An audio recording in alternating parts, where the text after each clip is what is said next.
everyone is in the room. Okay, so we've commenced recording and I'm just about to share a presentation before we kick off.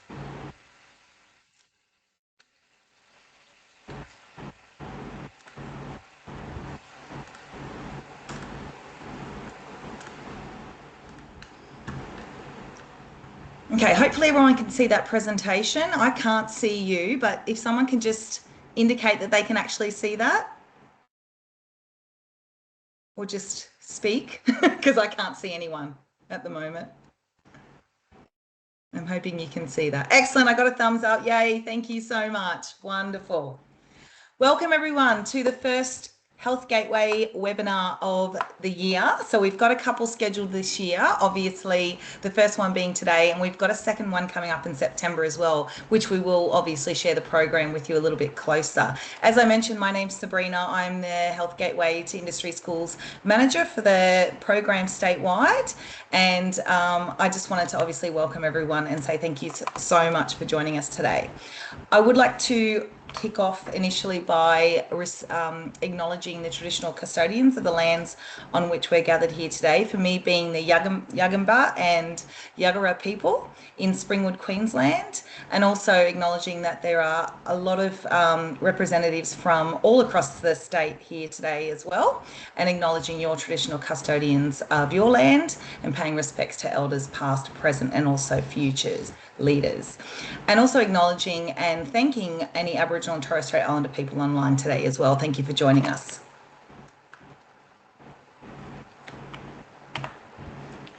So we're going to kick off straight into it because we only have an hour and a half today, so we want to make sure that we can get through as much content as we can. And obviously we've got a very full program.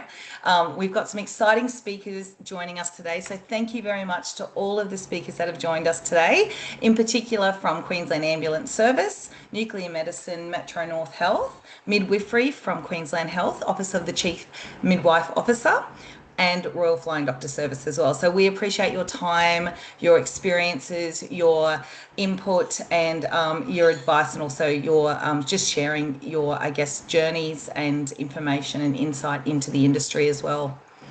We'll follow that up with a question and answer session as well. However, I'm happy to be flexible.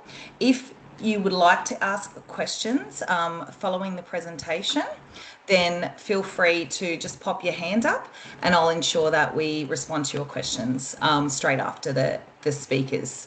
So I'm happy to be very flexible throughout the session. I'm just checking that everyone's been admitted to the session. Looks like it.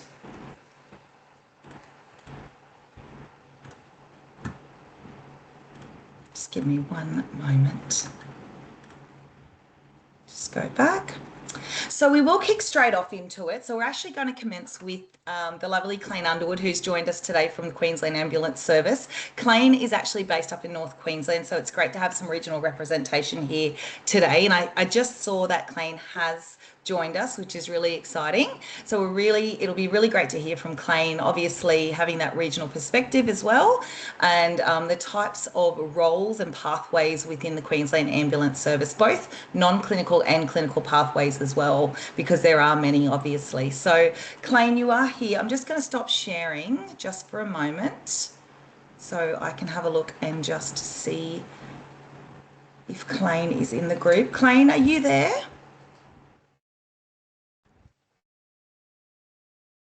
I'm sure he's here. I just don't know. Oh, wonderful. He's already sharing his presentation. Straight onto it, Claine. Welcome. And thank you so much for joining us. I got technical support beside me, so no praise for me. But absolutely fine, Claine. Not a problem at all. Thank you so much for joining us today, and we're really looking forward to hearing from you. Obviously, as I mentioned, if you wanted to ask questions, we will wait till the end of the presentation, and then there'll be an opportunity to pop your hand up if you had any specific questions for Claine. But welcome, Claine, and I'll hand it straight over to you, just to ensure that we keep to time. All right.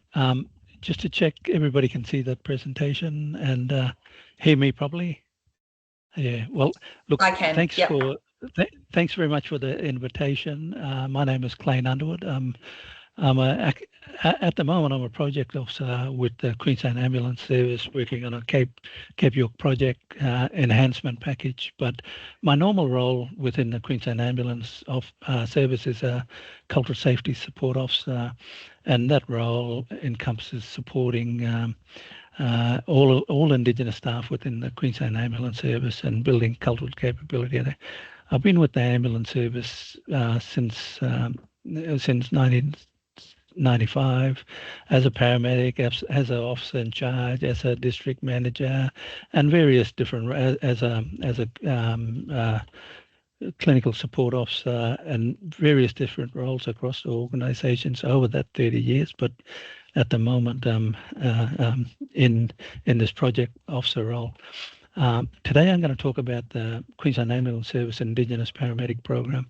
It's been running since around about 2012, so we've got a few years into it now, and over those years we've had quite a few good successes, and it's still blossoming and still developing as we go. But generally speaking, it's a program that we feel has been successful in what we're trying to achieve when it comes to employing Indigenous staff. I'll start the presentation. This is just the content of what we're doing. I'm not going to talk about my journey, and I must apologize, this is not my presentation, but I know the information. So I'll just quickly go through that. Probably what I should offer is an acknowledgement to all traditional owner groups and from across the areas where we're meeting. I'm obviously in Cairns, and we call it Gimoi, and my family are from Cairns, so I consider myself a traditional custodian of the Cairns area as well. So I'll start with that. When we talk about the IPP program, it's an employment pathway that we've created within the ambulance service that supports staff through a recruitment process, and then through an education pathway for them to become or hold different qualifications in the operational stream as a paramedic or an ambulance technician, and that pathway can take some time, and it's a little bit outside of how we normally recruit.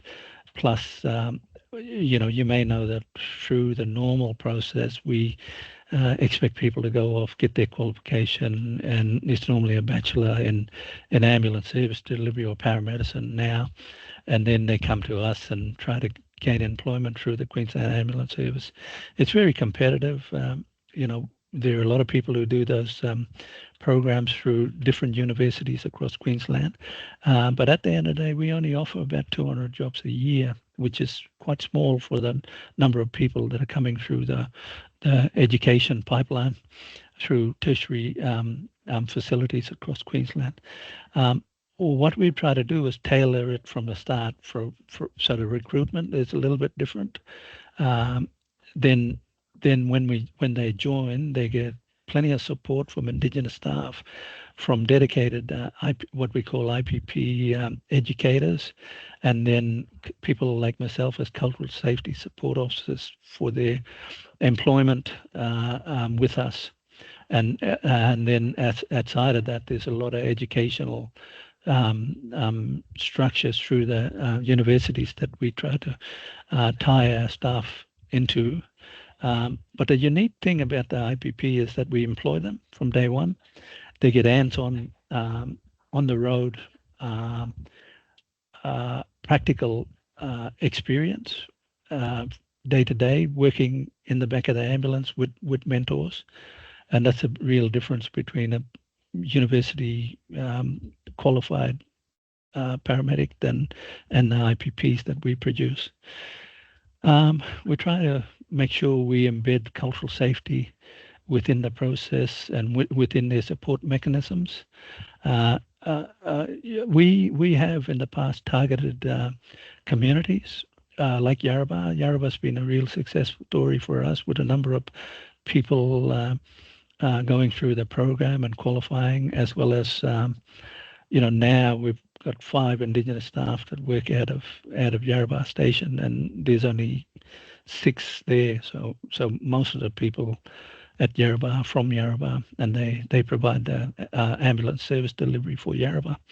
But that's one example.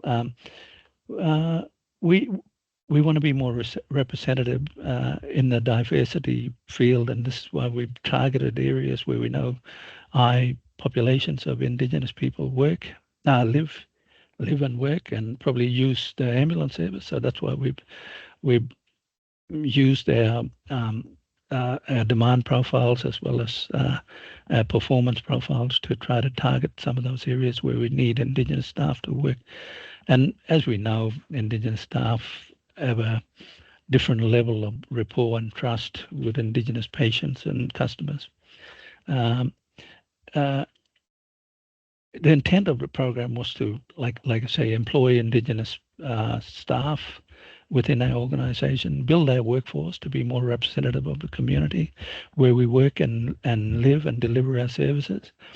The program also extends in some areas where there's what we call cultural and linguistically diverse populations, like in South Brisbane and Logan, where there's Maori, Samoa, and we've got a program down there targeted to those different groups as well, which is probably not as big as the Indigenous paramedic program, but it's mirrored on our program there. At the moment, we've got cadets at these locations here, so you can see Thursday Island, one.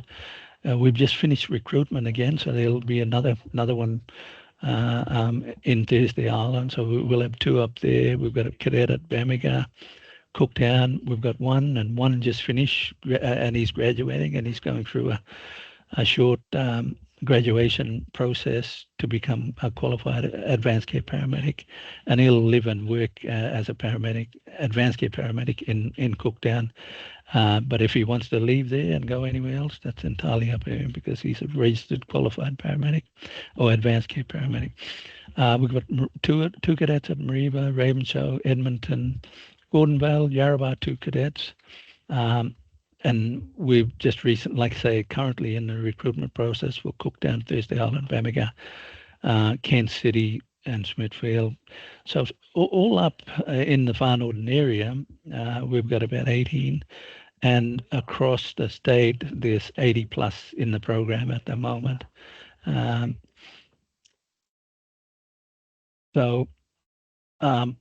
This is a little bit about the cadet journey. So it started in 2010, but the Indigenous Cadet Program, or IPP as it changed, was actually started in 2012.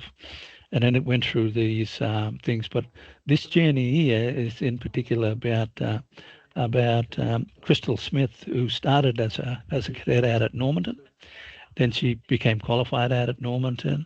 Then she became the officer in charge out at Normanton.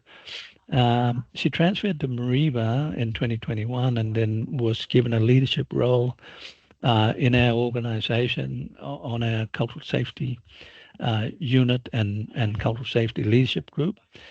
And now she's the second highest qualified manager in our region here as a district director for the Torres and Cape area. So that's a very successful thing. And I suppose down the track, this is what we want the ambulance service to look like, in the sense that we have more Indigenous people on the ground. We have more Indigenous people in middle management, and hopefully that'll push the cream to the top to have more Indigenous people in senior management roles, where decisions are made with a more cultural lens and a understanding of what Indigenous communities need and patients need. So that's the aim of the whole program, is to build that focus up and achieve some things around not only just having paramedics on the ground, but hopefully pushing people up into the management stream of our organisation to have better decisions made for some of our community, or for all of our communities. The IPP educational framework is that we do a recruitment process, and our recruitment process is quite different in the sense that where we recruit. So we just finished doing interviews for Cooktown, and we have a person from Cooktown who represents the community on our panel to help us make decisions about people who are suitable. So that's been reflected right across every interview that we've done right across the state, from TI down to Brisbane and Gold Coast and all over. So we try to encourage community people to be on our interview panels. And then once they get through the stage, they do all the testing, criminal history, medical, all that kind of testing. Once they've been deemed suitable, well, then they get invited or offered a job, and then they get invited to start the induction. They do I think it's 4 or 5 weeks down in Brisbane to start off in the induction. One of those weeks is driver training, where they learn how to drive the ambulance and then start their clinical journey down there, as well as their journey into understanding what the organisation is about and how we do things. And hopefully they'll reach milestone 1, which is certificate 4 in healthcare, and they can attain a certain level and practice at that level as a what we call an ambulance technician to a certain scope, so they can give their own drugs, make their own decisions around the drugs that they are authorized to give. The second milestone is when they join the CQU University and start doing the STEPS program in preparation for the Bachelor of Paramedicine. So that's the process that they go through. Each step, they're very much supported. We tend to, send Indigenous staff down to the induction so that they're met by people that they feel comfortable with, and we send people with experience in the ambulance service who can tell their stories and lived experiences, and maybe support them and help them to understand and maybe look at the challenges that might be ahead of them as they go through. Again, the milestones are there. There's 4 learning blocks in the certificate. The QAS delivers the first milestone, so that certificate 4, we're RTO and we deliver it. And once they do the induction, they come back to the region, and then they're supported here by a dedicated what we call an IPP clinical support officer, their mentor, the OIC, plus the clinical, plus the cultural safety support officers. And then milestone 2, they start in university, enroll. They get free tutoring, plus we can offer through the QAS, if they have a particular mentor or tutor in their community, we'll target them to help them, support them through that learning stage of the different programs. It could be old program. While at university, they're also given 1 dedicated day of study as part of things. So they're off roster. They can go into the station, do their study, and not be called out and be operational for that day. And that's 1 day a week. So it's very much supported. We keep in contact with them to make sure everything's going right, and encourage them to speak up if things aren't right, or be as supportive as we can as they go through the process. I've just mentioned that, so I won't go over that again. Some of the difficult parts about our organisation is the expectations around being able to work, being able to study, as well as deal with your own family, relationships and commitments to family and community as well. So there's a fair bit of weight on our people, because it's quite different in a lot of sense from thing, because being out there in the ambulance, you're going to do things that other people don't do normally, and then be expected to go home and maybe study or relax back into the family and thing is quite it's quite hard to do. So these are the things that we're expecting our staff to do. But these expectations are spoken about earlier on in the program, and then not only speaking about the expectations, but what they need to do if some of these things aren't being met by themselves or the organization or their mentors or their educators. So it's made very clear.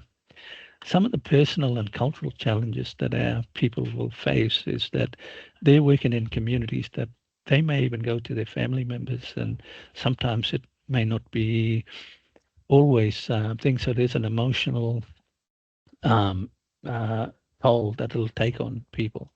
And the QAS has got a world-class staff employee program that we use and make sure that things are activated when we know that some of our staff, not only Indigenous staff, but all staff, if they go to things that might be a little bit traumatic for them and other people. So then you get shift work, then you get the study, and plus working in a government organization and some of the things associated with that, especially in community where people, look at government employees and hold them to a different standard. So all of those things will be challenges. And, some of the cultural things are male to male contact or male to female contact. And, I know myself when I started as a paramedic, I could never be in the back of ambulance with somebody who's birthing or anything like that. It was just against what what I've grown up with too, and where my cultural boundary is, and where that was something that might happen. I'd always get the other person to manage the patient. So those are challenges that some of our staff will have to face, and we support them as much as we can with those things. Educational challenges, studying, doing shift work, being on call. They're all the things that they have to think, because sometimes in our stations where they do on call, they can be on shift all day, then be on call, be called out a couple of times in a night, and then be on fatigue for the next day. And where do you fit your study, and where do you fit your family? And so those things are really challenging for our staff. We in the region here, in the Cairns Far Northern region, we do two workshops where we get all of our Indigenous cadets and other staff together, and we do specific training. We do professional development for them. We look at their well-being as well as thing, and that's a week, twice a year, that we get everybody together. Some of it's just for networking so that they can meet up with everybody and ask everybody. Some of it's, all that reflective support that they can use other people for. And then there's guidance on a clinical as well as emotional and well-being level as well. The workshops, excuse me, I'll flick over that one. I won't talk to this too much, but this is about, making sure that we deliver a better service and that Indigenous patients and customers feel more comfortable. And we've recognized this from and internally our Indigenous staff can support non-Indigenous staff in the delivery of culturally appropriate care to Indigenous patients. And it's the value of that is just, it can't be measured. So I just want to show you a quick, I don't know how much more time I got, but this is a 3-minute video. I just want to show you, and that's the end. Probably. The biggest thing that I want to do for my community is helping people. I want to be that person that might prevent a death, because I can be that voice for someone. Me going in the direction of health is to ensure that, people get that equity to health. Closing the gap is important because we will achieve health equity if we do it together. Get blackfellas in your system at every level. Sometimes I have to pinch myself, knowing that I'm wearing this uniform. I will wear it with pride. I was a truck driver before. A big step in a different direction, but it's the right direction. So the people that I'm doing the program with, it's just like an extension of family. been in the job for the Queensland Ambulance Service for 22 years. When I first started, I had this number on my hand that were there, but now there's 100 IPP cadets now dispersed through Queensland, which is really great, and helping and supporting their mob there and their families and that, but also helping and re-engaging with the non-Indigenous clients. It takes a lot going away from home and a lot of courage as well, because you don't really see the background of QAS. Everything's so supportive, even the Commissioner. It's confronting to reflect upon our history and the experience of First Nations people since colonisation. But while it's confronting, it's also very important to help us understand the ongoing impacts, particularly in regard to disadvantage and the access to equitable health services. I think I can advocate for Queensland Ambulance Service and for the public system as well. It's not just about picking the patient up and dropping them off to the hospital. It's a lot more to it, and trying to get our community to trust the services available to help them.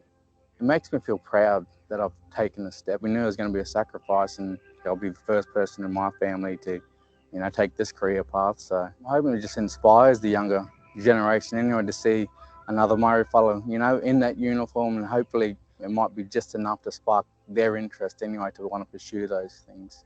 I think it will help to support the young people that were coming through and seeing their uncle or their auntie out in the community doing something positive. And it's also very proud for the elders there that they're seeing their young ones, the next generation, taking a good step.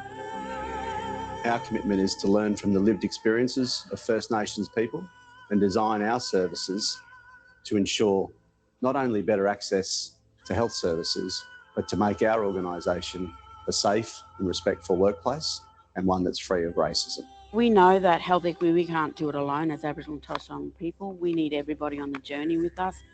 So my plans working with QAS is to bigger the voice of Doomadgee, to help people speak up, hey, this doesn't feel right, I need more help. If you're struggling, don't be ashamed to ask for help or talk to someone, because QAS and the IPP program have great facilities. I want to be able to impact people's lives positively. I want to show them they can be whatever they want to be if they put their minds to it.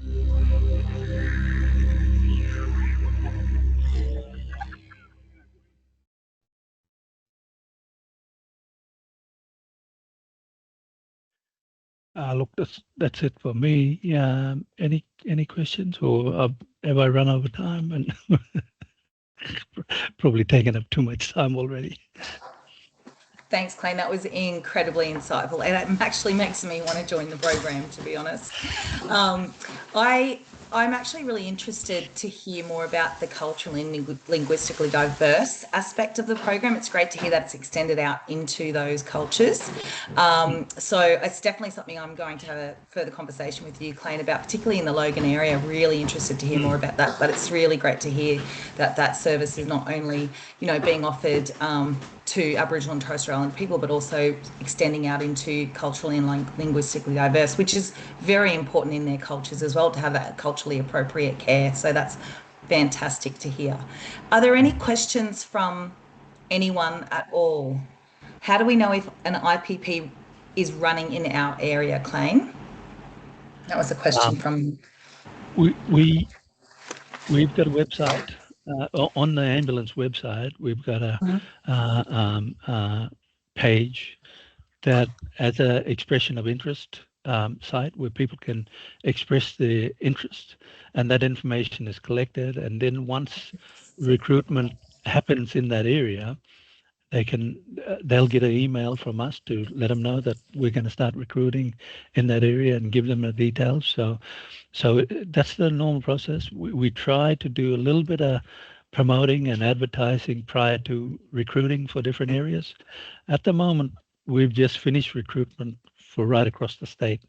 So it won't happen until next year now, but we've got some pamphlets and information where you can link into the website to be able to, put your interest in, and then people from within our cultural safety unit and recruitment, they will notify you when recruiting is happening in your area.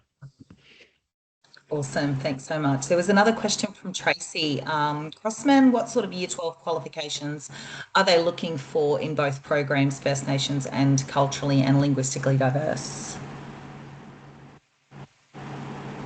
Oh, we've lost. Sorry, I lost your audio then. I'm not sure if others did, but I lost your audio. What was that? Sorry. The only mandatory qualification that you need is a driver's license, and you know, we prefer it to be a manual driver's license because we've got quite a variety of ambulances. Most of them these days are automatic, but we having a manual driver's license is a mandatory, and that's the only thing. We don't look too much at your marks or your OPE or anything like that, but we do certain psychometric testing, and that has to be passed. But if you're somebody with a keen interest and can undertake study, these are that kind of thing. We find that, you know, people with some level of maturity are better employees, you know. So I know that we're targeting the school students at the moment, but I think it's probably important for them to start thinking about it, and over a period of time maybe start some study if you know their thing. But you know, there's nothing to say that they can't after school apply and be competitive in being able to apply for a position. Awesome. Thanks, Clayne. But as a baseline or foundation, biology, that kind of stuff, you know, human anatomy, they're the kind of things that'll help them through the process, because we do chemistry, because we have to give drugs and things like that as part of the program. So good anatomy, physiology, chemistry, those are the kind of things that give you a good grounding. Definitely, thank you. And obviously we have a fantastic partnership up north with yourself and the QAS, and you've been doing some great work with some of our schools, providing exposure into the ambulance service. So that's been wonderful, helping to inspire the students. So we appreciate your time. We did have one more question. Could you please share the EOI link? I can definitely share that with everyone post this meeting. So when we do share, provide information, further information and details via email, I'll absolutely send that link to you, Jen. So thank you again, Clayne, for joining us. We appreciate all of your valuable information. It was fantastic to hear of such a wonderful program that's occurring across the state and how that program is being expanded as well. So again, thank you.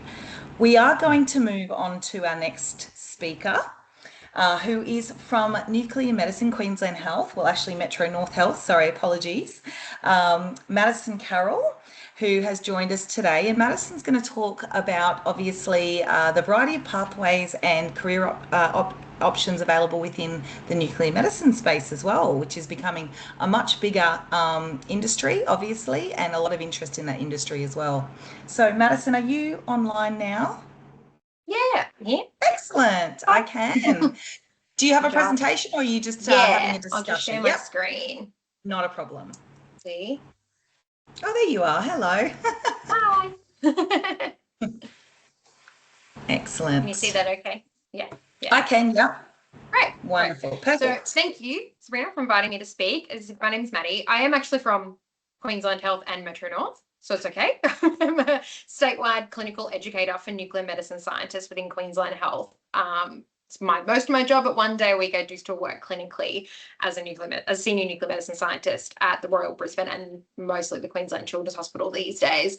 But I want to talk about careers as a nuclear medicine scientist or technologist today. So they're an interchangeable term. We're kind of moving towards scientist, but technologist scientist is pretty interchangeable even amongst Queensland Health techs. We have different names, but it's the same thing. And I'll provide a bit of an overview of what nuclear medicine is. I would not be surprised if someone hasn't heard of us. We are around in quite a lot of major hospitals, but we're a bit of a weird profession and a bit of a weird modality. So not really that many people know who we are. And then I'll run through what a career as a nuclear medicine tech is like. So the role, the current workforce demand that we're facing, qualification pathways, and also a brief intro into the Queensland Health High School Work Experience program that we've launched. So nuclear medicine is a medical imaging modality. So I think a lot of people would have heard of an MRI or a CT or an X-ray. We're kind of alongside that. So we perform a few different roles. There's diagnostics, so imaging of physiological processes through the administration of radiopharmaceuticals. And it tends to rely on the function of the organ of imaging to diagnose and monitor a variety of medical conditions. A big bulk of our work is oncology, so cancer treatment, but there are quite a few other pathologies and indications that we scan and image for. The other aspect of our work that's not diagnostics is therapeutic and has actually been around for quite a long time, has been a mainstay of nuclear medicine, but is rapidly evolving with new treatment options. So what kind of used to be restricted to thyroid cancer with a radioactive tablet is greatly expanding to a number of different therapy options. And then there's research. We do a lot of research. People are just generally getting a little bit less scared of radiation overall as a raw kind of theme. And then on top of that, things are just more readily available. We have reactors and cyclotrons and accessibility to the radioactive parts of what we use to then create all these new developments to improve patient care. So a lot of our imaging is very highly sensitive and highly specific compared to some other forms of imaging, and hence the growth. So I said radiopharmaceutical before. I'm surprised we haven't heard of that before. So that is like the mainstay of what we do. It's the center of what we do and kind of what diversifies us from some of the other medical imaging scans. So a CT scanner uses radiation. That radiation is emitted from the scanner, passes through the patient to take an image. We make our patient radioactive through the use of a radiopharmaceutical. So it's two components. One part is a radioisotope. It emits radiation. That's what the camera can see. That isotope is connected to a pharmaceutical, and that pharmaceutical kind of mimics a body function or physiological process. When we do a bone scan, it behaves kind of like calcium in the body to be taken up by the bones. The isotope goes with it because they're connected. It shines nice and bright for the camera to see, and that's how we create pictures. So radiopharmaceuticals, most of them are injected, but we also do images where they are swallowed. So we make up some radioactive eggs to take pictures of the stomach, or inhaled to take images of the lungs, predominantly to look for blood clots in the lungs, but for a few other things too. We use imaging equipment to do our diagnostic studies. We have a gamma camera, and that's what we call general nuclear medicine, or we have a PET CT, which is molecular imaging. Generally, they both use radiopharmaceuticals. Those pharmaceuticals have kind of different properties for the type of scanner you use. They're the two mainstays you'll find in a lot of nuclear medicine departments. PET is what is really, really increasing in demand and popularity. Over the last couple of years, we have almost doubled the number of just Medicare rebatable PET studies that we have performed in Australia. And we actually do many more that aren't Medicare rebatable, and so it kind of underrepresents our actual workload increase. So it's very much drastically increasing. There's a few professions that come together to make nuclear medicine happen. So as our nuclear medicine physicians, they're our doctors. So they predominantly do like the reporting. If you have a scan done and they get the results at the end, the doctors are the ones who read the images and write the results. They also do the therapeutic consults and prescribing from that part of what we do. Then there are physicists. They're primarily responsible for radiation safety. They provide us a lot of advice around radiation safety and also the overall function of our equipment and like scanning equipment and that sort of things, like quality testing, the bigger kind of testing, the day-to-day we do as nuke med techs. So we're then a part of that. We do a lot of the direct patient interaction side of things, as well as the making up radiopharmaceuticals in the lab, but I'll dive into what we do a little bit more shortly. Radiochemists and radiopharmacists also work on, they're kind of just in the lab where the radiopharmaceuticals are made up and do a lot of work on that side. And then we have our supporting staff with nurses. Some of our nurses work across multiple areas. Some are solely nuclear medicine nurses. They play a really big role in our therapeutic studies and the patient care side of things there. And then our medical imaging assistants are a bit of a growing workforce that are helping us as well with that direct day-to-day patient care side of things. So we are allied health professionals, and under that, we're a part of the medical radiation practitioners. We're an ARPA registered profession, And we are collectively registered under the Medical Radiation Practitioners Board with radiographers and radiation therapists. So radiographers are the ones who perform X-rays, CTs, MRIs, fluoroscopy. There's a few other things.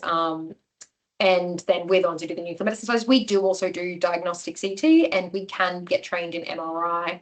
And then radiation therapists perform radiation therapy. So that's treatment of a variety of cancers through either trying to eliminate the tumours or shrinking them by emitting radiation. So as nuclear medicine techs, our primary roles and responsibilities are both scientific and patient focused.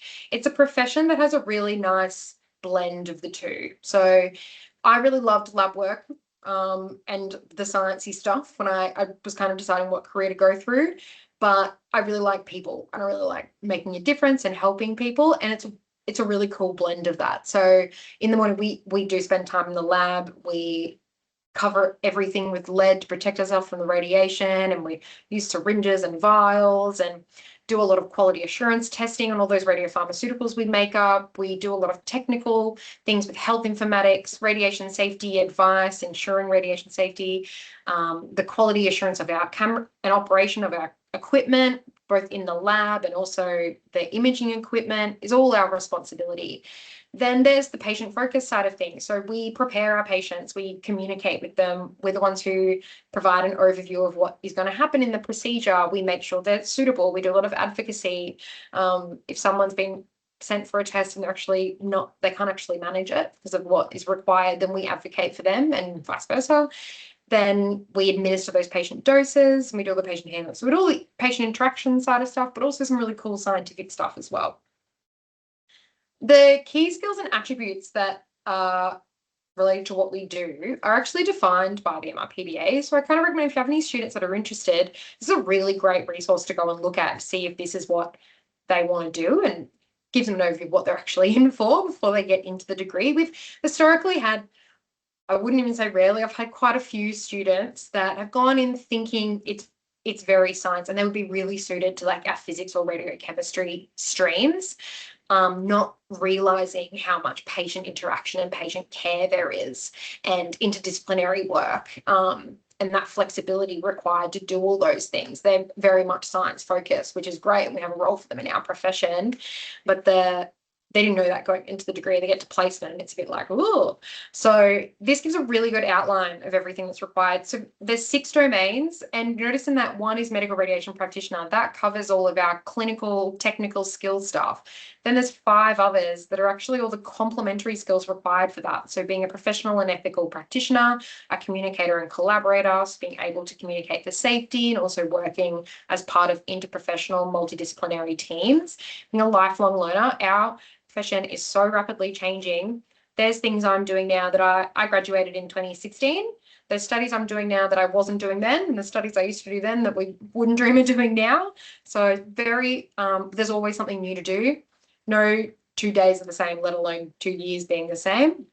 And then the focus around the safety, quality, risk practitioner, and being a leader and steward. So that doesn't just apply to these management roles. There's leadership associated with what we do from when you come out as a graduate. We make clinical decisions. We are advocates for our patients. We are radiation safety advisors. It's a lot of things we have to do as a leader from when you first walk into our workforce.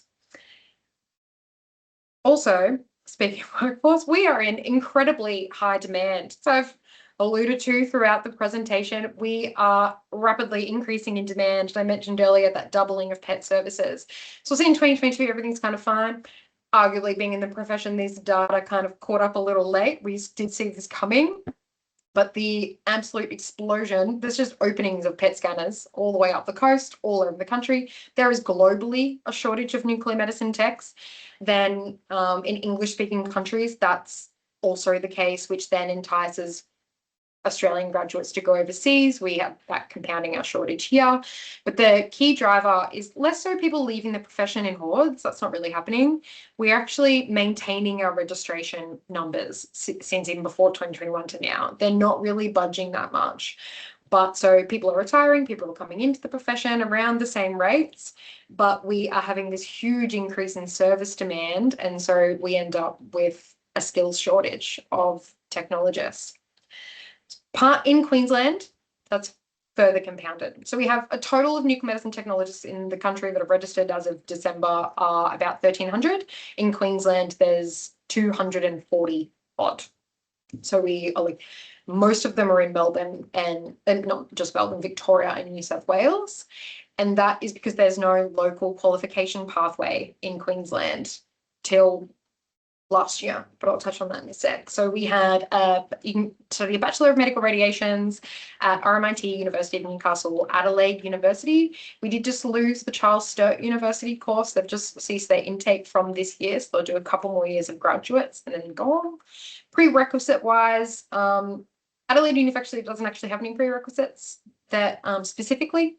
They also don't have rank or ATAR data available because that university merged. They used to be University of South Australia and then maybe University of Adelaide or Adelaide Uni, and they merged to become Adelaide University just this year.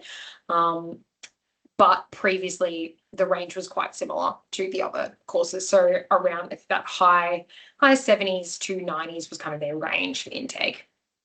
The University of Newcastle require English, math or physics, and RMIT require English, math and biology, chemistry or physics. So just a science essentially. And their ATAR minimum for 2026 intake was about 89. So just last year, we commenced a partnership with the university, with RMIT in Melbourne, to offer the first qualification pathway for nuclear medicine technologists in Queensland since the cadetship days, which were about 40 years ago. So what it involves is distance learning. So RMIT have had the medical radiation schools for a long time. They're experts in it. Over COVID, they became very good at distance learning, considering how long they were in lockdown for. So our students can stay at home and study and attend placement locally. And they do all of their learning online. They attend the lectures online 3 days a week. And then 2 days a week, they do placement. And that placement is paid. So in comparison to the traditional courses, the courses I just went through, they do big blocks of placement. So it's about 40 weeks over the 4 years, and it's in kind of 5 to 6 week full-time unpaid placement blocks. We were not seeing the students in Queensland we needed to because of how expensive that is to travel interstate to attend placement. We were getting them, but not many. That was directly affecting the workforce we were having up here. You add on that the fact that we've got a national workforce shortage anyway. No one's really rushing to spend a lot of money to go interstate when they can stay home and with what they're familiar with. So this new program, it kind of is a bit more reminiscent of those cadetship days or apprenticeship models of training. You're on placement with one placement provider. So we at Queensland Health, you put in an offer and you apply, and then you can apply to RMIT. You don't need a minimum ATAR, you need that position. So they go through like a job interview process with us, and they do a similar in the private sector. There's quite a number of private sector partners as well. Then year 1 to 3, that 2 days a week, and then in year 4, which is only 6 months of the year, it's not a full year, it's full time, but it's still paid. So we give them about $15,000 per year on average as a scholarship payment, but they receive it in fortnightly installments. So it's similar to getting a wage. Then that's really reducing that financial burden. We're trying to target placement poverty and trying to alleviate some of those stresses for our students to get them through the degree. We were seeing people just not even attempt because they were like, I can't afford, I have kids, I can't afford to relocate or have to go and travel for 5 weeks full-time unpaid to attend placement. It allows them that remote study. It's flexible, which in our first intake we have a number of, we have students straight out of high school, we have others that had young families or have children, or they live regionally. It's been an absolute game changer for our regional, hopefully a game changer for a regional workforce. But we've got students in areas we haven't had them for years because they live there. And what we're hoping at the end of the 3.5 years is that they stay and they work in these areas where we've got 50% of our positions vacant. We're training them at home. Hopefully they'll stay at home. They already live in the communities where they want to be. On top of that, you're very workforce ready. You have a 3.5 year industry partnership. You're part of the fabric. You're a co-worker really over that time. So you get to know everyone, you get to know, you're applying your learning as you're learning it. You're not doing bulk theory at uni, coming in and doing 5 weeks at a time, forgetting everything. It's overall been really successful for our first year. This year, it's now rolled out into other states that don't have local training pathways with industry partners in WA and NT and a few other locations. So hopefully we see more of this model happening. In hoping to drive students to that new program, we launched the high school work experience program. We did offer high school work experience over the years. It was pretty ad hoc as we kind of got requests through and not very formalized. And we formalized that this year with our first semester intake. We put out applications to try to tailor it. Given all these workforce shortages and the students we're supervising were a little constrained with staff supervision availability, we kind of wanted to get students had a bit of an interest in. We had about 8 placement offers, 8 work experience placements available for first semester, and thinking we would get about 10, 12 applications. We received about 100, and we did restrict each school to only submitting 2 applications per school. So we actually received more than 100 when they kind of went over the 2. So it was very flattering and very exciting for us going into this new training program and getting people involved and excited about Nuke Med. But if you want any more information, please reach out to me at nmeducator@health. That's the clinical educator's email. We can sort you out. At the moment, it's only offered through PA in the Royal Brisbane, but we're looking at launching that further into the other HHSs. So we have locations in Townsville, Cairns, then down in Sunshine Coast, Gold Coast, then in Brisbane, there's Prince Charles, PA, the Royal and the Children's Hospital. So just to give a bit of a recap and sort of discuss why Nuke Med, it's a highly rewarding career. You have a real impact on patient outcomes. A lot of what we do, it's the only thing that can identify particular pathologies, particular diseases. It's the only thing that's the best at doing it and can really guide treatment. It monitors treatment outcomes. We see it every day. We do scans that are tangibly making a difference to a patient's health journey and their outcomes. While we are a very highly specialized profession, so that degree that you do, you become a nuclear medicine technologist, that is your qualification. There are career progression opportunities, especially in research. There's education, that's what I do in education. There's management or hospital management. It's not just restricted to that clinical role. It is rapidly evolving, so it's constantly exciting. Never get bored. There's always something new to learn. There's a lot of research, therapy, new procedures that are coming out. Even just in diagnostics, there's traces we're using now that we weren't using 2 years ago, and doing lots of scans, and we're making a massive difference for patients in that way. There's a lot of new research now. There's always new research, but some of the things that we're quite excited about is a scan for endometriosis and being the only non-invasive way to detect endometriosis. At the moment, you have to have surgery to find it. It's going really well in the first phase that's been published, and trials take a bit of time to get clinical, but that's kind of the things that are happening. It's all very fun. On top of that, there's work-life balance compared to some of the other medical radiation fields like radiography, doing x-rays. We don't do any night shift. We work, the earliest start you'll have is probably like 6, and that's if you're doing a lab, and some departments, their lab starts at 7. We work very much kind of office hours, and we do a little bit of on-call. Most of our procedures, they can wait until the next day in their level of urgency, and the fact that we need the radioactive tracer available.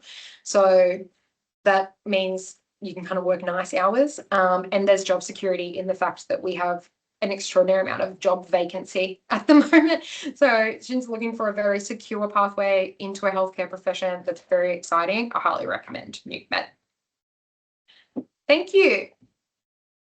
Thank you so much, Madison. That was extremely informative, and we've obviously had a big flurry of questions. There are a couple of questions in there which are a little bit technical, so I might leave those for you to respond to on the chat if that's okay. But there was quite a few in relation to the work experience program, so I popped down the email that they need to contact to find out more information about that, the nmeducatorhealth.qld.gov.au email. So please do, if you're interested in finding out more about that work experience program and I guess where it's being expanded into, definitely contact them directly. Are there any other specific questions for Madison? I only had one quick one, and that was just in relation to the medical imaging assistant role. What types of qualifications are required for that role? So depending on that, so medical imaging assistant is technically an unqualified position, and we do actually see a few of our university students doing that. So these RMIT students we have doing the 2 days a week placement. During their semester breaks, they're being employed as medical imaging assistants, and that's kind of this trainee role that we've set up. In other regards, if that's what they want to do, there are just roles as a medical imaging assistant that don't require any formal post high school qualifications. It's kind of similar to that porter role where you're doing like manual handling, you're assisting with equipment and that sort of thing. You're helping with workflow and patient movement throughout the department in support of the clinical staff as well. So, yeah. Excellent. It's a great role for students.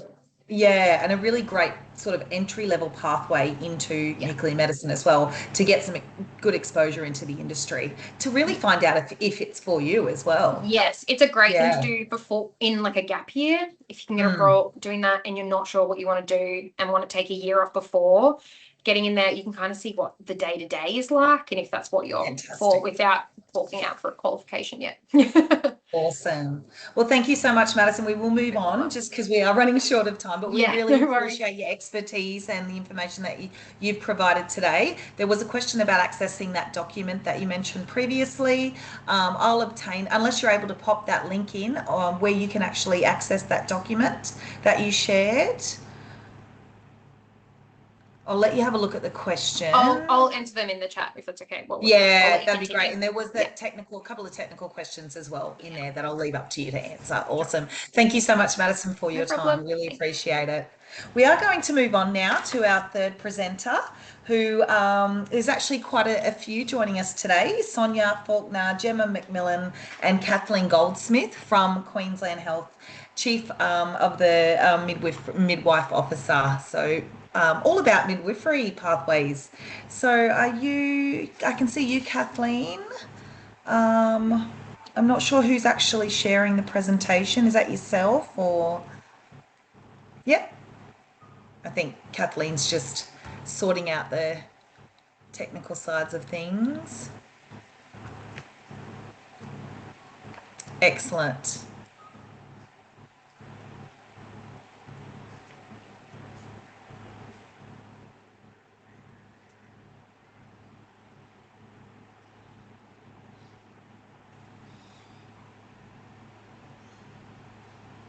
We can't actually hear you yet, so I'm not sure if you're on mute.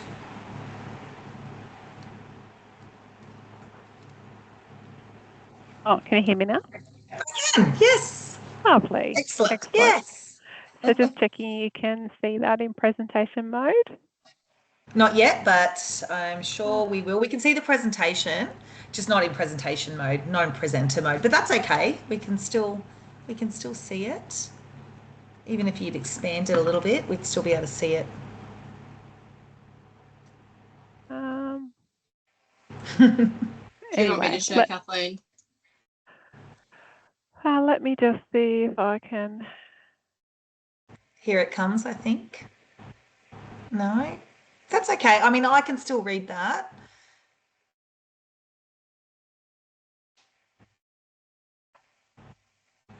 Can you see my screen?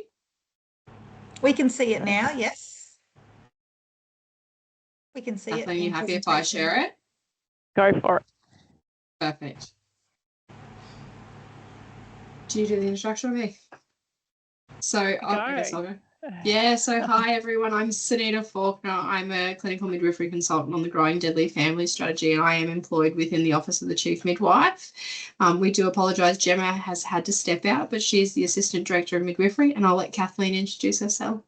Hi everyone, pleasure to be here with you this afternoon. My name is Kathleen Goldsmith. I'm the Director of Midwifery in the Office of the Chief Midwife Officer. So we'd just like to, as the Office of the Chief Midwife Officer, like to acknowledge and recognise Aboriginal and Torres Strait Islander people as the traditional custodians on the lands, water, winds, water, where we live, learn and work. We pay our respects to elders past, present and knowledge, and acknowledge the role of elders and into the future. So today we're meeting on Meanjin, which is the land of the Turrbal and Yagara people, and we'd also like to extend our respect to any First Nations peoples present today. Sorry, my screen's just set up a little bit funny, so I'm just going to have a little wiggle. Sorry, can you see me? Is it all good? So we are the Office of the Chief Midwife Officer. Our profession is midwifery.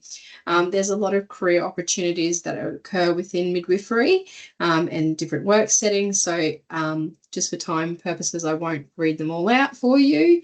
We have lots of growth areas, but most importantly, we do have a significant workforce shortages. So that's globally and in Australia. So we need probably 1 million more midwives. The vision of our office is that the midwifery profession it is for the midwifery profession to bring cultural capability, life experience, and skills together to achieve the best possible outcomes and experiences for women, babies, and families. So what do we do as an office? So we provide strategic advice and support. We develop policies and initiatives, and we review maternity models of care and staffing resource strategies. We promote the midwifery profession. We build and maintain our workforce, and we drive innovation in midwifery. So the education pathways that and entry pathways are really helpful when you are moving into the midwifery space. If you did have some key areas that you like, so biology, English, maths, anatomy, general science is always helpful.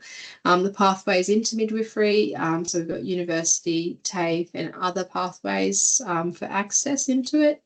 The alternate entries we have is school-based traineeships, vet cadetships, and fee-free TAFE.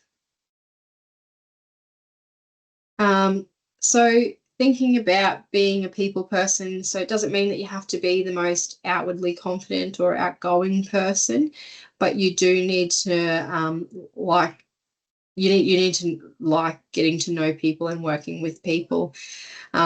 We multitask. It's definitely a skill required as a midwife because you're never just doing one thing at a time.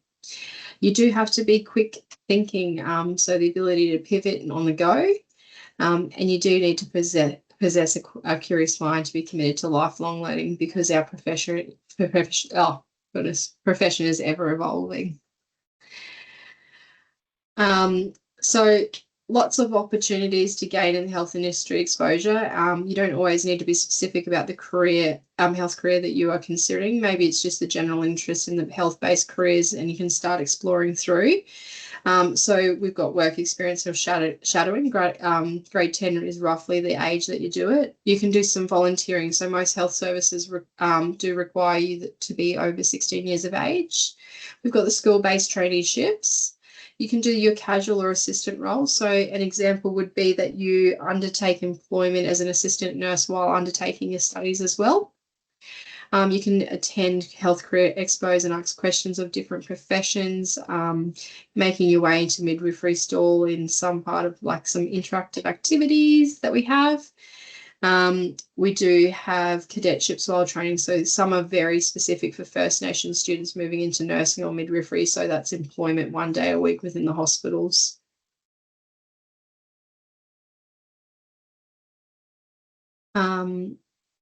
Is this me still, Kathleen? Sorry. Yeah. Anyway, so sorry, Gemma's left us, guys, sorry. So midwifery is a very fulfilling position. So there's lots of opportunities, variety, professional development opportunities, scope of practice. So you don't have to be just birthing babies. You can be providing antenatal care. You can be doing policy. But more importantly, you do develop really meaningful relationships with your colleagues and with women. Midwifery also just is not always warm and fluffy. It's hard work and there is hard situations to manage that are very common. So you just need to be prepared to take the good with the bad.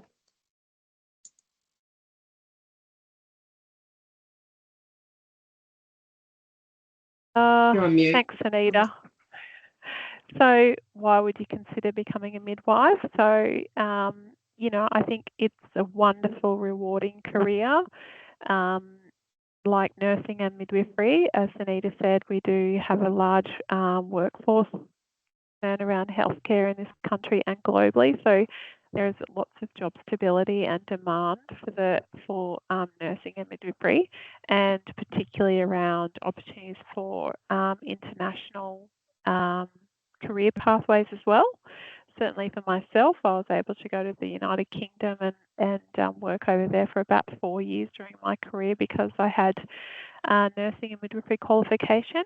So that's really great. You've also got lots of opportunities working for agency, casual, and lots of hospitals across not only the state but also around the country in regional, remote, and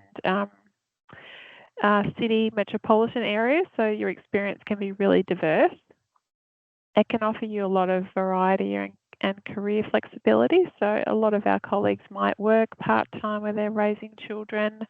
They might do permanent night duty while they're, wanting their children to go to kindergarten. They might have other career pathways that they're pursuing at the same time. And certainly it's a great career for flexibility if you want to do any additional academic training in your professional pathway. And you really do contribute to the community and really make a difference every day. So we know that by providing continuity of care for our families in one of the most vulnerable times of their life, your contribution really does have a huge impact to generations. So it is very professionally satisfying. We're very people focused. There's a lot of emotional fulfillment, but as Sunita said, there are highs, lots of highs, but also lots of lows. So you do need to have quite a lot of resilience and be prepared to work really hard in your career, but that definitely pays off. So as you said, there's lots of varied work locations. And the biggest thing to say, which might be disappointing for some of you, it's not like Madison's World. Babies are born at night, lots of them. So unfortunately, just for an expectation piece, there is a lot of night duty when you're doing midwifery, and you will be on a roster where you're required to do some night duty. So it's definitely not a 9-to-5 job. But there's so many benefits of doing shift work. You can get all of your home admin done in the morning when everyone's busy at work. And obviously working on the weekends as well attracts penalty rates. So that can really supplement your income as you're working through the profession as well. So that's midwifery. It's an incredibly wonderful career with lots and lots of opportunities. Thank you so much to both of you. We've obviously had a lot of questions, predominantly around work experience. Do you know, Kathleen or Sunita, sorry if I misspelt your name previously and missaid it as well, if there is any work experience opportunities across the state at all that you are aware of? I think Sunita went through some of them at the start. Obviously, seeking some work experience opportunities through your school would be our first initial advice for you. Obviously, it's very complex gaining access into a hospital environment. So some of the major metropolitan hospitals do offer some a few day work experience opportunities. So that would be a first avenue. Yeah, but I think sometimes it can be a big decision about whether nursing or midwifery is for you. But there are lots of TAFE opportunities as well. So one of the things that you can do, which is never wasted opportunity, would be a TAFE vocational pathway as well. And you can certainly develop a role in being assistant in nursing or an enrolled nurse, and that can be a fabulous way for you to really understand if healthcare is for you, and then that study goes towards your recognition of prior learning into the Bachelor of Nursing and Midwifery as well. So you can do straight midwifery over 3 years, or you can do something called a dual degree where you're doing your nursing and your midwifery at the same time. But I think what's great about it is that the ATAR for nursing and midwifery can look very overwhelming at the beginning, but if it's something that you think might interest you, sometimes doing a TAFE pathway in the first initial year might be something that could be just open up some doors for you as well. Definitely. And yeah, I absolutely acknowledge what you say about the difficulties in acquiring work experience within hospital settings. It's very challenging.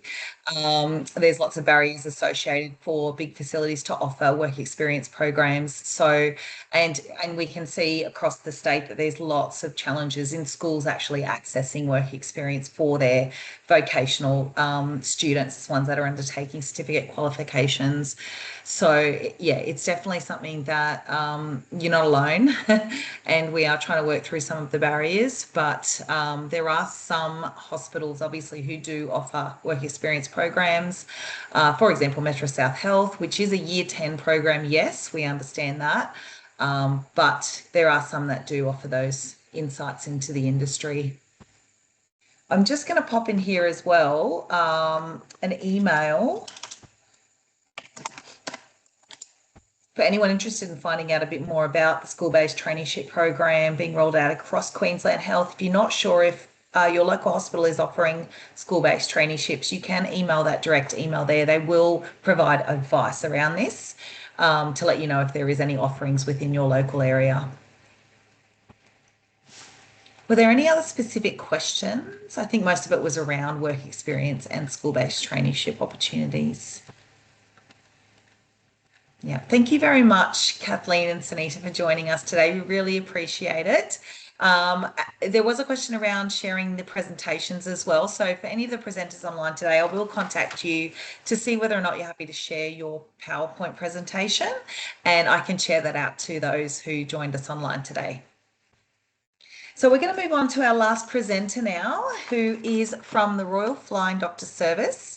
So I have Stuart Bonnet online today, and Stuart is going to take us through information in relation to, well, who is the RFDS and what do they offer? And obviously, what are some of the opportunities and pathways within the RFDS as well? So over to you, Stuart. Thank you so much for joining us today. Great. Thank you. You can hear me okay, Sabrina? Yeah, I sure can. Fantastic. Lovely. Thanks for the opportunity today. As Sabrina said, my name is Stuart. I'm the Queensland Manager for Community Engagement with the RFDS. I'm based in Bundaberg, and I've got a team around the state up in Townsville, Mount Isa, Charleville and Brisbane that deliver a number of programs across Queensland. I thought today I'd share a little bit of information around our services that you may not be aware of, some numbers and stats and opportunities with RFDS for careers and things like that. So just to begin, if it will forward for me, of course it won't. It's always the way, isn't it? Bear with me. It's all good. Yeah.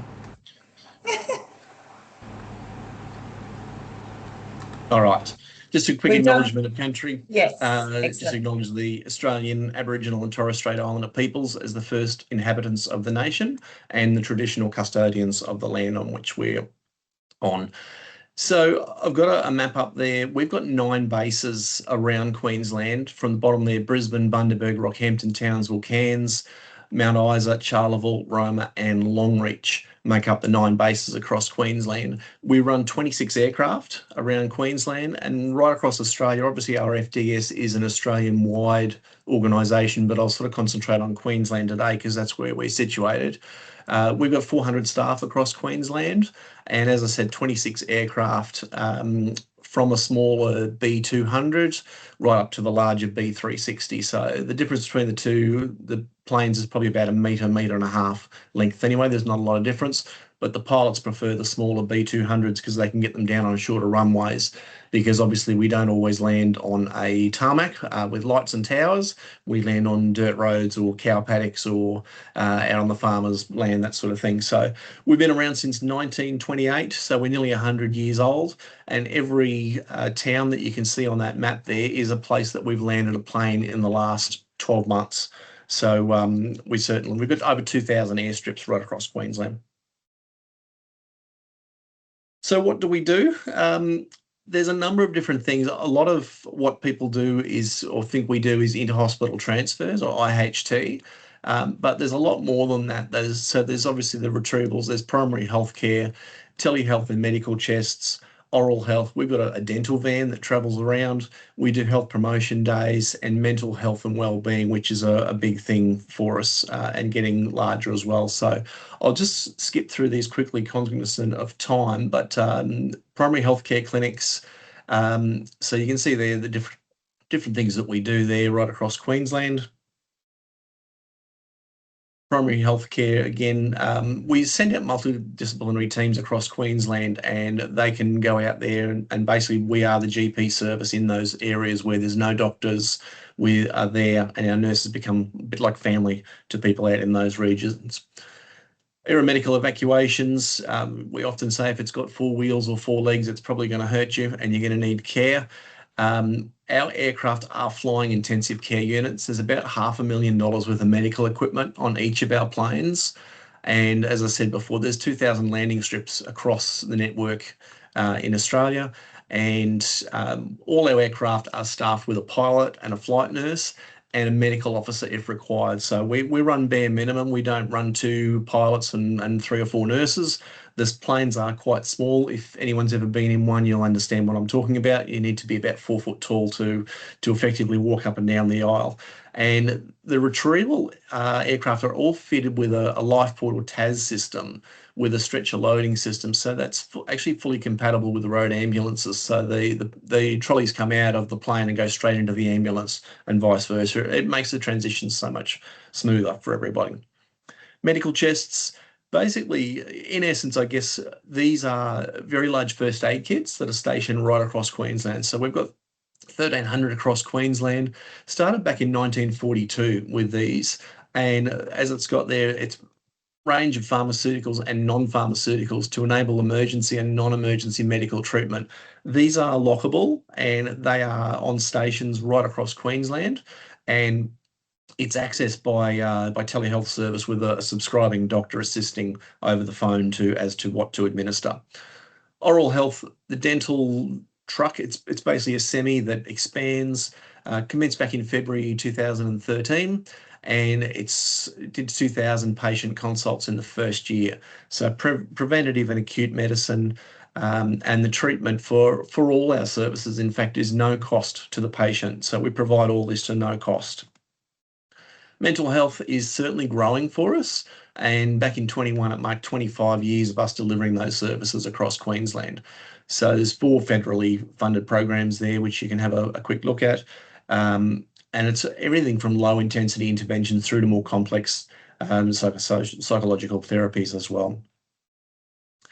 So to give you a bit of an overview, just for Queensland, last year we did 200 occasions of care every single day. There was 2,100 immunisations administered, bit over 12,000 consultations by our mental health clinicians. As I said, 1,300 medical chests. We transferred 13,000 patients across Queensland and 18,800 telehealth services. And the dental van, as you can see there, has grown from 2,000 up to about 2,300 consultations last year.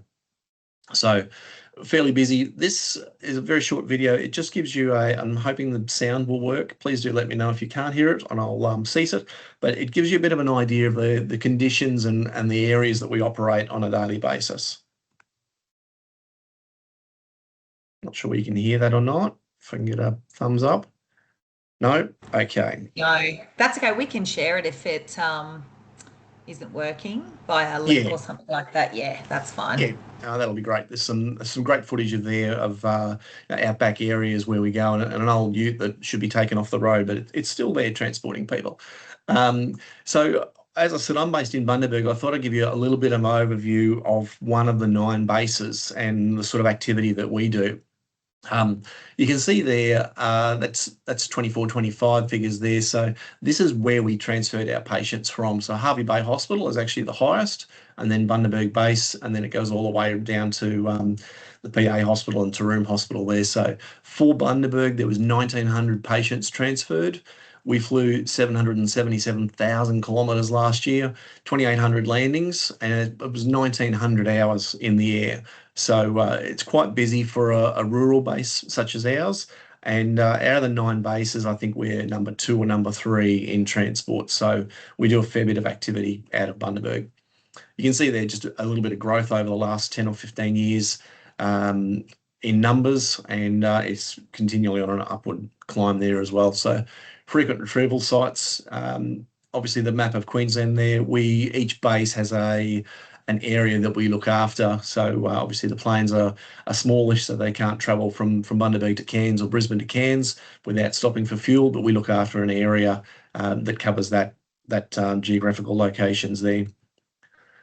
A couple of different things that we also do is schools engagement program. So we have a simulator, which is pictured there. It's a 9.1 metre long plane on wheels, I guess, for the want of a better word. It's geared toward year 3 to 6 students. We also do careers fair attendance, school visits and talks. A Survive 25 program that's run by one of our doctors up in Cairns at the moment. We'd like to expand that to the rest of Queensland, but there's only one doctor up there that's running it, Dr. Katrina, so we need to clone her at this point. And then we also offer base tours where students can come through and have a bit of a look at the bases and have a little bit of a look at what happens on a daily basis, what's involved. At times there's a plane available for them to look through as well, but a lot of the time it is actually out working. Careers with RFDS, it's a multitude. You know, everyone thinks it's similar to a hospital, it's just nurses and doctors, but there's a whole support ecostructure behind it there. So there's obviously pilots and nurses, engineers keep them running, IT, marketing, finance, social media, fundraising, graphic design, contracts management, event coordination. There's a little bit of everything there that makes up our entire organisation, those 400 people right across Queensland. So I'll talk about pilots and nurses. Pilots, a CPL is a commercial pilot's licence. Everyone would love to get their piece of paper and then come and fly for us. Unfortunately, it's not as easy as that. Once you have a commercial pilot's license, you can fly for Virgin, Qantas, guys like that. But for us, because of the conditions we fly in, the areas that we land and things that we deal with on a daily basis, they need to do a bit of extra work on top of their CPL. So it's listed there. So there's 4,000 hours of flying time, 2,000 hours as a pilot in command, because remember, there is only one pilot in the plane. It's not twin pilots, and nighttime flying and instrument time, those sorts of things as well. So they normally get their CPL, and then they do those extra hours, and then they come and apply for a role with us from there. So a little bit of work involved, but benefits. So as you can see there, 14 12-hour shifts every 28 days. Initial base salary of 150 plus super, then you keep adding benefits on top of that. So there's 6 weeks annual leave, there's relocation allowance, operational allowances, there's refueling allowance, retention bonus payments, all those sorts of things as well. So it ends up a very attractive package for pilots. And I guess in addition to that, they're doing something different every day. It's not touchdown Brisbane to Melbourne, backwards and forwards. It's a different location every day and different environment as well. So flight nurses, we obviously need to do a Bachelor of Nursing, become a registered nurse. We would then look at people spending a minimum of 5 years or 3 years at least in an ICU or an ED environment, so that they can get the experience across a multitude of different situations.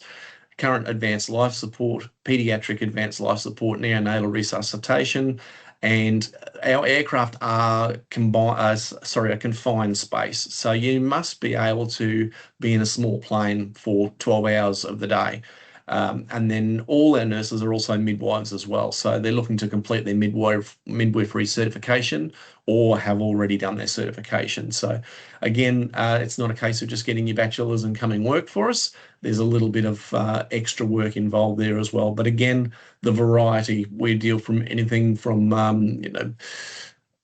pre-birth to birth to a 100-year-old patient that's being transported down to Brisbane for treatment and back that night. So it's end-to-end care. And again, it's something different every day, which is exciting for our staff. And that's the end of my presentation. If anyone has any questions, happy to take them. Thanks so much, Stuart. Fantastic. We did have one question around who the contact was for the school engagement program, and that I assume is yourself, Correct. Stuart. And just to let you know that we are working with Stuart to provide opportunities to our Health Gateway schools as well. So keep an eye out for those opportunities. They will, we are in the planning process, obviously, with Stuart to facilitate some of those activities. So hopefully some of those activities will be in a region that's available to you. Were there any other questions for Stuart at all specifically, or the RFDS? I mean, as you can see, a wide range of opportunities within the RFDS. And as you said, Stuart, a lot of people do think it is purely just clinical roles, but there are a lot of entry-level roles as well as non-clinical roles within the RFDS as well. So lots and lots of opportunities available. There were questions around promotional videos from each of the presenters today as well. I will make contact with you post this webinar just to collect some of those links as well that I can share out to the network. Unless you have access to those now and you can share them in the chat, but that's absolutely fine. I can share them post this event. Thank you so much, Madison. That's very helpful. Madison just shared a wide range of videos and pathways information as well.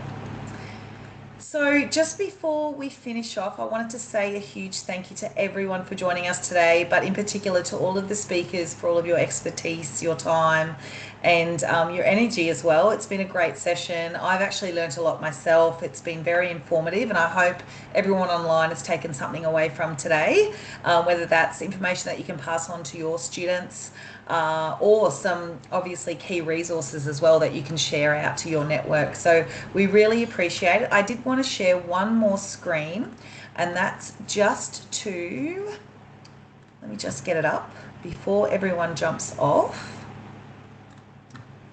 I will just share this. Hopefully that comes up. Let me have a look. Is that moving along? Here we go. So if you did want access to a certificate of participation, obviously to record your hours for professional development, please complete this survey, which I've got up as a QR code. You can just jump on now and complete that. There's also a link there. I will share it out to obviously those who attended today if you haven't had a chance, or maybe you've jumped off early, for example. We obviously value your feedback so that we can obviously improve on future events that we offer. And if you have any ideas of who you would like to hear from as well, please pop that in the comment box. The actual certificate of participation, you just need to include your details. So that's your first name, school you've come from, and also your email address, and we'll assure to prepare those for you and send that out. But again, a huge thank you to everyone, in particular all of the presenters today. We really appreciate your time. We will be sharing a recording of this as well to all of those who joined us today.